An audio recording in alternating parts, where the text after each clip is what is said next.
Sizi bilmem ancak 90'lıların çocukken filmlere çok inandığını düşünüyorum. Süper kahramanlar, teknolojik şeyler, hikayeler ve mekanlar beni çok şaşırtmıştır. Dedem bunların filmden ibaret olduğunu söylese de bugün birçoğu gerçekleşti.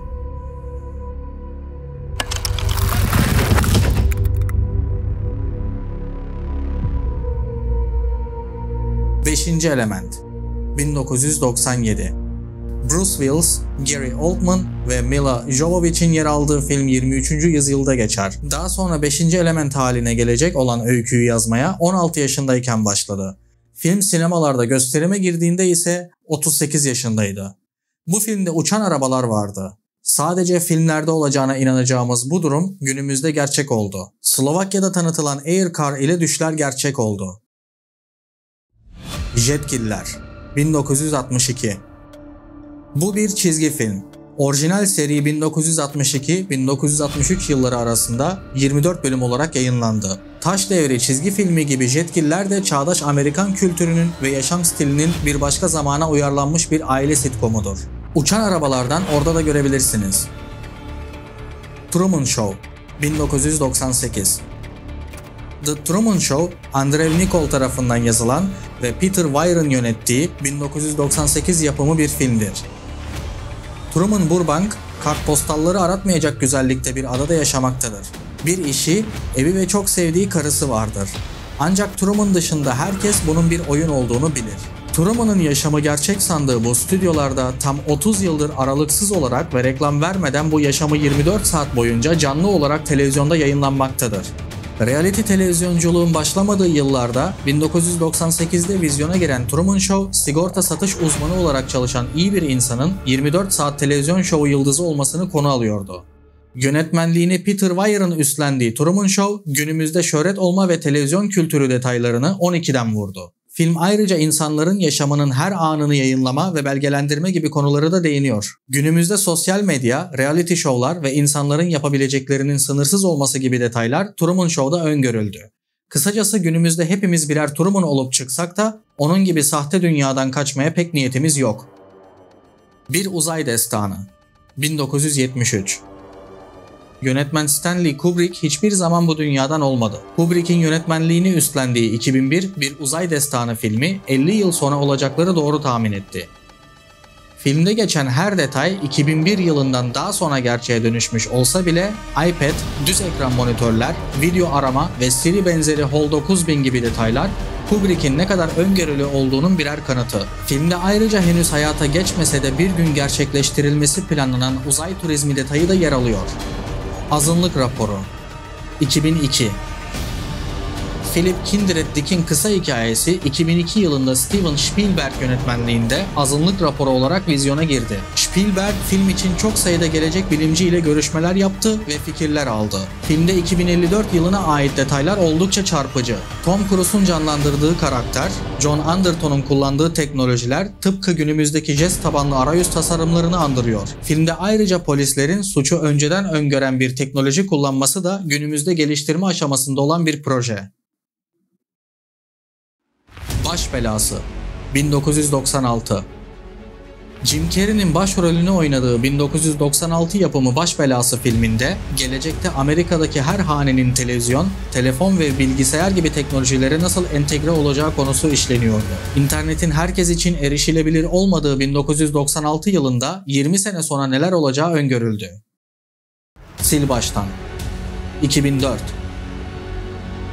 Geleceği tahmin eden filmlerin vazgeçilmez başrolü Jim Carrey, 2004 yapımı Sil Baştan filminde de başrol olarak karşımıza çıkıyor.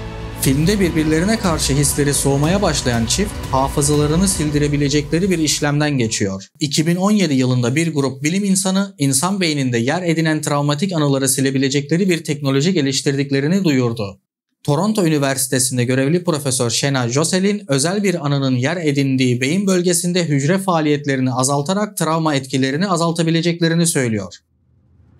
Bunun gibi pek çok film görüyoruz. Benim en çok ilgimi çeken zombi film ve dizileri olmuştur. Frankenstein, Resident Evil serisi, The Walking Dead, kesik köpek kafası canlandırma deneylerini görmüşsünüzdür.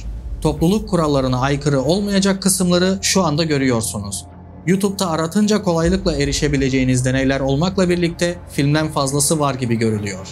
Başsız tavuk Mike 18 ay yaşadı. O zaman çıkan haberlere göre kafası kesilirken Mike gagasını, yüzünü, gözlerini ve bir kulağını kaybetmişti. Beyin kütlesinin vücudunun nabız, nefes ve sindirim gibi fonksiyonlarını kontrol eden %80'lik kısmına bir şey olmamıştı. O zaman Mike'ın beyin kökünün bir bölümü vücudundan kopmadığı için hayatta kaldığına inanılıyordu. Sonra bilim gelişti. Daha sonra beyin kökü denen şeyin aslında beynin bir parçası olduğu anlaşıldı. Mike benzeri başsız tavuk yaratmaya çalışanların neden başarısız olduğunu açıklamak zor. Ama anlaşılan bıçak tam doğru yere denk gelmişti. Ve Mike kan kaybından ölmedi.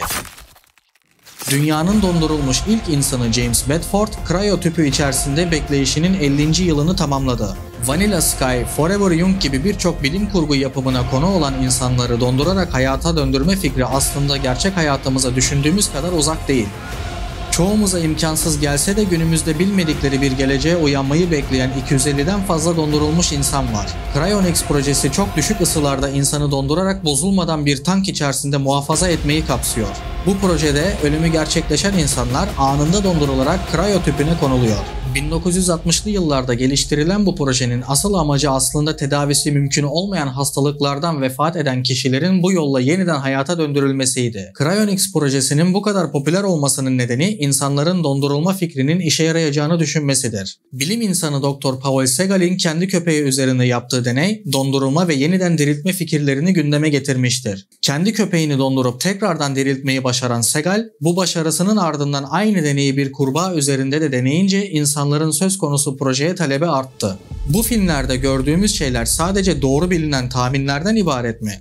Yoksa bunlar gelecekte olması planlanan senaryolar mı? Bu filmdeki senaryolar geleceği nasıl bu kadar isabetli yansıtabiliyor? Günümüzde olan salgından yıllar öncesinde Resident Evil filminden şu sahnenin olması bir tesadüften ibaret mi? Yoksa gelecekle ilgili bir planı mı canlandırmış oldular? Bugün buraya bu şirketin sadece geleceğiyle ilgili değil, kaderiyle de ilgili konuşmaya geldik. Dünyanın sonunu konuşacağız. Kıyametin tam olarak eşiğindeyiz. Tedavi edilmediğimiz hastalıklar, bizi yok etmeye çalışan dinci devletler, kontrol edemediğimiz nükleer güçler. Bu tehlikeli sulardan geçebilsek bile kaçınamadığımız çok daha kötü tehditlerle yüzleşiyoruz. Küresel ısınma nedeniyle kutuplar 80 sene içinde eriyecek. Dünyanın yerleşim yerlerinin %90'ı sular altında kalacak. Kontrolsüz nüfus artışı 50 sene içinde yiyecek üretiminin önüne geçecek. Kıtlık ve savaşlar yaşanacak. Bu bir varsayım değil, bunlar gerçek. Sebep ne olursa olsun dünyamız sona yaklaşıyor. Ama asıl soru şu, bizim de sonumuz gelecek mi? Peki öneriniz nedir?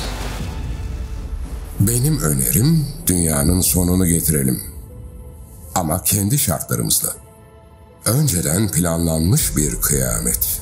Dünya nüfusunun temizleneceği ama altyapısı ve kaynaklarının zarar görmeyeceği bir kıyamet.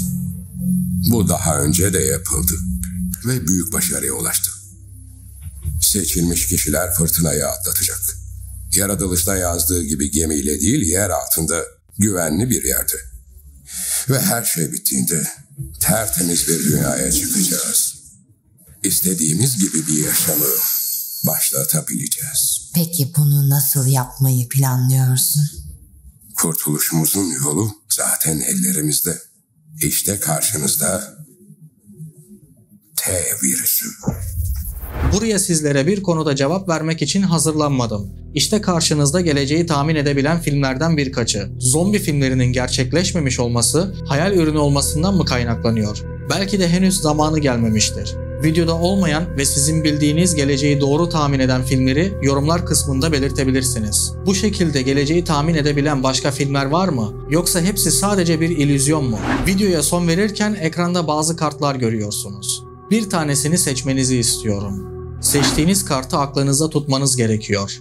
Birazdan ekranda kartlar yeniden belirecek. Eğer hazırsanız başlayalım. Seçtiğiniz ve aklınızda tuttuğunuz kartı yerinde bulabildiniz mi?